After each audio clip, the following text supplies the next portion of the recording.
Jalqabumarraa adda bilisummaa Oromoo aangoon dabarsuu dargaggoota gara aangootti fidu kan jedhu akka kotti sirrii miti qofa osoo hin taane dogoggorallee.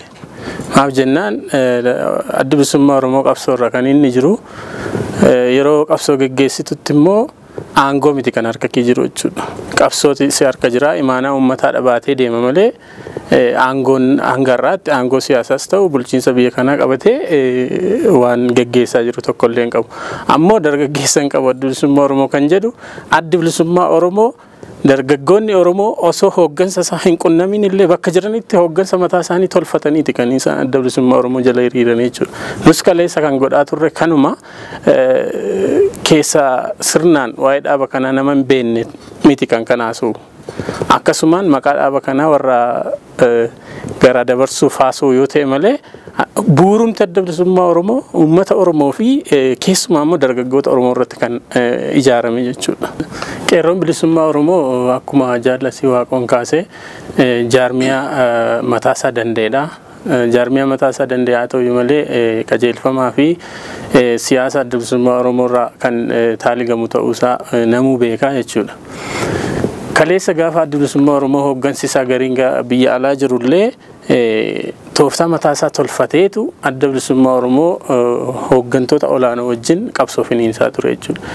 Erga biyya galee akka adda bilisummaa Oromoo guutuu Oromiyaa irratti waajjira banachuu yeroo muraasaaf eeyyamame haa ta'u haalli deebi'aa jijjiiramu malee waajjira adda bilisummaa Oromoo banatutti qeerroon bilisummaa Oromoos jaarmiyaa mataasaa danda'e tolfateetu uummata dammaqsaa ture, ijaaraa ture, sagantaa siyaasaa barsiifataa ture jechuudha.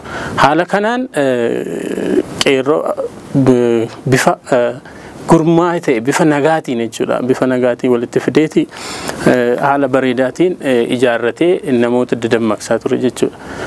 Erga adda bilisummaa Oromoo waajjira banate muuxannoo yeroo waggaa darbee siif kaasee jechuudha.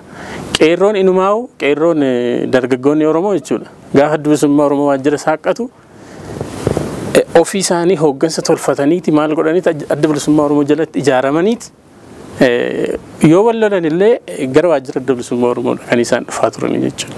Qeerroon ofii isaa dhimma isaa waldhabdee isaa kanuma noormaali namni bakkeetti wallolullee gara waajjira adda bilisummaa Oromoo fidanii furataa turani jechuudha. Jaarmiyaa qeerroo bilisummaa jalatti kana kan wanni sun taane kan ofii keenya argine muuxannoo waggaa tokko darbee argine jechuudha.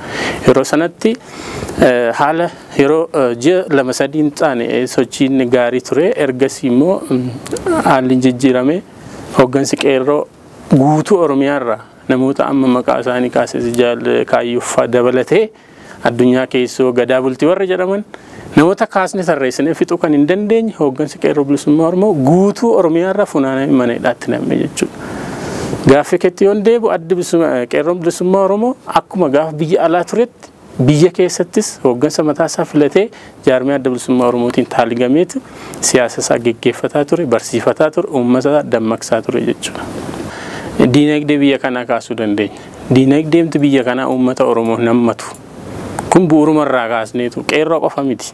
Namoonni qeerroo jedhanii jechuudha malee kun rakkoo siyaasaa biyyi kun keessatti kufee jirudha. Amma ati waa'ee diinagdee waa'ee misoomaa haasa'uuf jalqaba maalti jiraachuu qaba? Nageenya waaraatti bu'uu qaba. Bakka nagaan hin jirretti, bakka nagaan baatee galuu hin dandeenyetti dargaggoonni tokko waa'ee diinagdee seenuu hin danda'u. Maaliif kan dursuu qabu? Nageenya waan ta'eef jechuudha. Biyya kana keessatti immoo qeerroo miti abbootiimti qabeenyaa Oromoon quuqamoo ta'anii siyaasa biyya kanatti gaafa hirmaatanii qabeenyi isaanii yeroo adda addaatti ni saamama isaanillee mana hidhaatti darbamu jechuudha. Kana kan fagoo miti kanuma dhiyyoo abbootii qabeenyaa Oromoo maal keessa akka jiran kanuma waliin argaa jirru kana jechuudha. Kanaafuu qeerroon gara diinagdeetti galuuf kan dursee bu'uu qabu nageenya waan ta'eef nagaa sana waan barbaaduufidha malee rakkina diinagdee yookiin immoo diinagdee geggeessuu waan wallaalee miti jechuudha qeerroon bilisummaa Oromoo. Naanni mootummaan kun jalqabuma irraayyuu mootummaa yeroof qaamonni garaagaraa dhufanii gara ce'umsaatti nu ceesadhanii akka amaanaatti irra kaawwatanidha jechuudha. Mootummaa jechuun dandeenyu jalqabuma irraayyuu. Haa ta'u malee mootummaan sun akkuma gara aangootti dhufee isin hin ceesisa jechuutiin beekamtii argate sanaan immoo humna waraanaa jabeeffateetu bakka garaagaraatti ajjeechaa hidhaa sukkanneessaa ajjeechaa sukkanneessaa geggeessaa asiin ga'e jechuudha. Mootummaa sirna dhabeessa mootummaa gocha farrummaa lammii nan bulcha jedhu yookiin lammii biyya kana irratti raawwataa jirudha jechuudha. Mootummaan waggaa 5 filannoo geggeessee yeroo ta'eef biyya kana bulchaa mootummaa dimokiraasii hin ta'in iyyuu malee seerri kana lafa kaa'a seerri biyya kana jechuudha. Isuma sana yoo hanqataniitu filannoo osoo hin geggeessiin biyya kana humnaan afaan qawweetiin ukkaamsaniiti kan isaan bulchaa jiran jechuudha. Yoo argita ta'e guyyaa takka Oromiyaa keessatti bakkatti namni tokko hin oolu hin jiru jechuudha. Baadiyyaa fagoo Oromiyaatu ilaalte baha Oromiyaa kibba baha Oromiyaa lixa Oromiyaa giddugaleessa bakka garaa garaatti namoota guyyaa guyyaatti duusoo argite maanni biyyi kun biyya akkamii keessa jirra si jechisiisa jechuudha. Mootummaa akkasiiti ani mootummaadha mootummaa dimokiraatawaadha sin ceesise jedhee biyya kana keessaa ture jechuudha. Kanaafuu bu'uurumarraa mootummaan kun jalqaba gaafa dhufuyyuu isin hin ceessa jedhee dhufuyyuu malee erga gara aangootti dhufee immoo humnaan gara humnaan deebi'uuf ijaaru waraanaan biyya kana ukkaamsuuttidha kan inni deebe.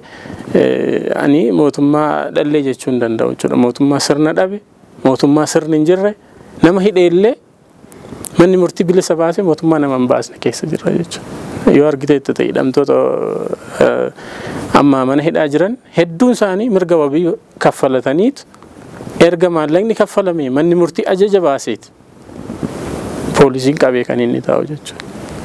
Kana gaafa ilaaltu mootummaatu biyya kana jira moo garee wayiitu biyya kana akka barbaade godhaa jira kan jedhu gaaffis itti ta'a jechuudha. Qaamumti isaanii bilisa godhee ka'e qaamni isaanii kan biraan maasii hin baatanii jedheeti kan bakka garaa garaatti immoo argiteetti ta'e yoo mana hidhaa burraayoo irraa bilisa ba'anii bakka sana dabarfamanii sulultaa geeffamu. Yoo sulultaa irraa haa ba'an jedhamu achi dabarsanii yookiin kiiloo 6 yookiin dukam waan akkasiitti dabarsu. Galaan waan akkasii sirna akkasii keessa jira jechuudha. Kanaafuu biyyi kun mootummaa hin qabdu ka'umsumarraayyuu amma immoo daranuu haala hammaataa keessa mootummaa sirna dhabe mootummaas jechuu hin dandeenyu garuu kanumti jiru kun garee yeroo isaa fixe kun lammii biyya kanaa keessumaa lammii Oromiyaa irratti waan inni raawwataa jiru waan addunyaallee akka miidiyaa walabaa hin qabne waan addunyaan illee hin argine ukkaamseeti lammii biyya kana akka hin taanetti geggeessaa jira jechuudha.